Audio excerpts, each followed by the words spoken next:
আসসালামু আলাইকুম আপুরা, শুভ সকাল। আশা করি সবাই ভালো আছেন। আমরাও আল্লাহর অশেষ রহমতে আলহামদুলিল্লাহ ভালো আছি। আর আজকের ভ্লগটা আমি আমার বাবার বাসা থেকেই শুরু করছি। এটা আজকে দুপুরবেলার একটা ভ্লগ, মানে আজকে দুপুরবেলা থেকে শুরু করলাম। তো দুপুরবেলার শাওয়ার সেরে আমি এখানে আমার ড্রেস আর অনেক অ্যাক্সেসরিজ বের করে নিয়েছি, কারণ আমরা আজকে একটু ঘুরতে যাব, সেজন্য সব ড্রেসগুলো আর কি আয়রন করে নিয়েছি। তারপর তো ঝটপট করে রেডি হয়ে নিব।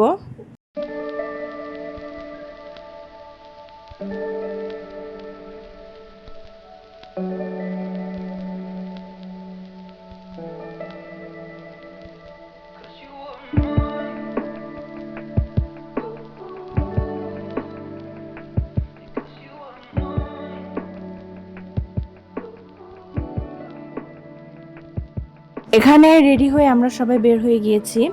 আমার আব্বু আম্মু, ছোট ভাই আর আমরা সবাই যাচ্ছিলাম একসাথে। তো আজকে একটু ধানমন্ডির ওই দিকটায় যাব, একটা রেস্টুরেন্টে। তো আমরা কিন্তু চলে এসেছি।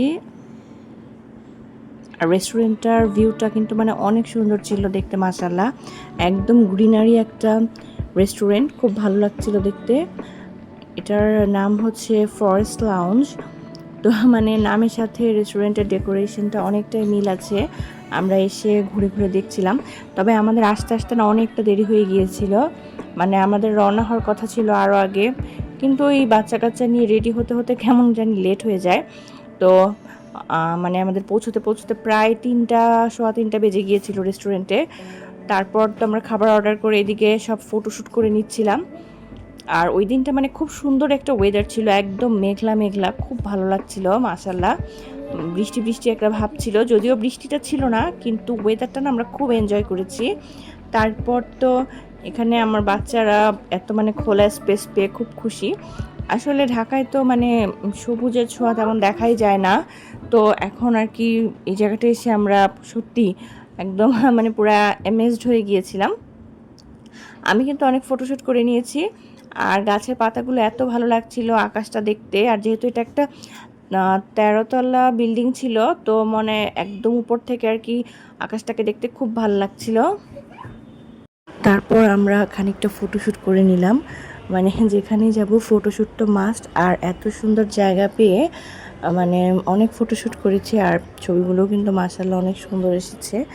কারণ হচ্ছে যেমন মানে আজকে ওয়েদারটা সুন্দর, ঠিক তেমনই হচ্ছে জায়গাটাও সুন্দর, একদম যাকে বলে পারফেক্ট কম্বিনেশন।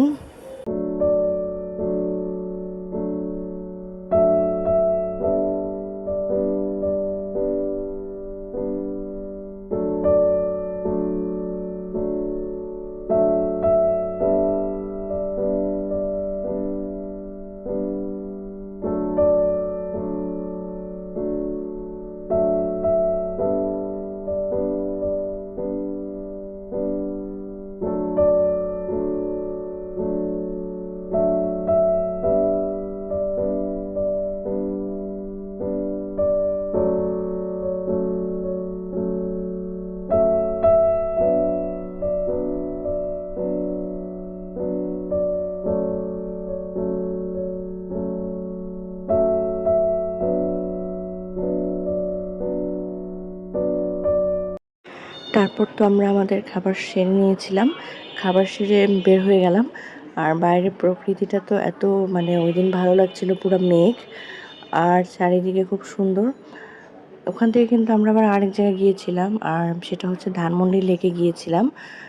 মানে যেহেতু হচ্ছে রেস্টুরেন্টটাও ধানমন্ডিতে, তো একবারে ভাবলাম যে লেক থেকেও একটু ঘুরে আসি।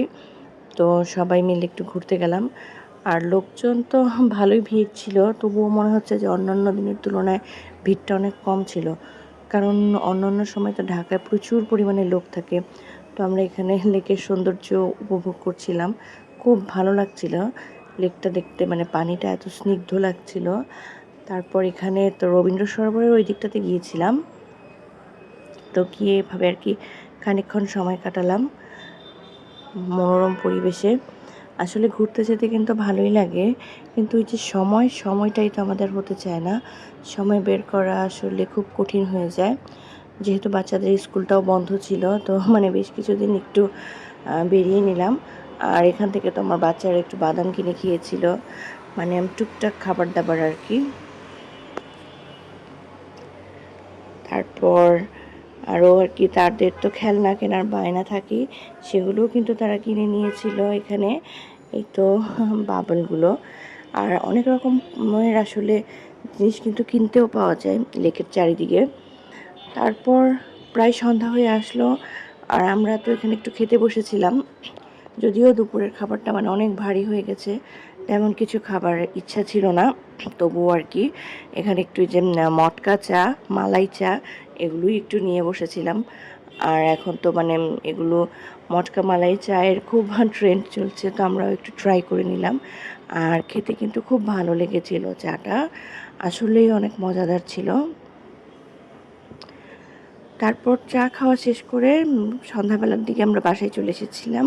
মানে দারুণ একটা দিন কাটালাম। আর চারিদিকের এখানেও কিন্তু মানে লেকের চারিদিকেও ডেকোরেশনটা খুব ভালো লাগছিল।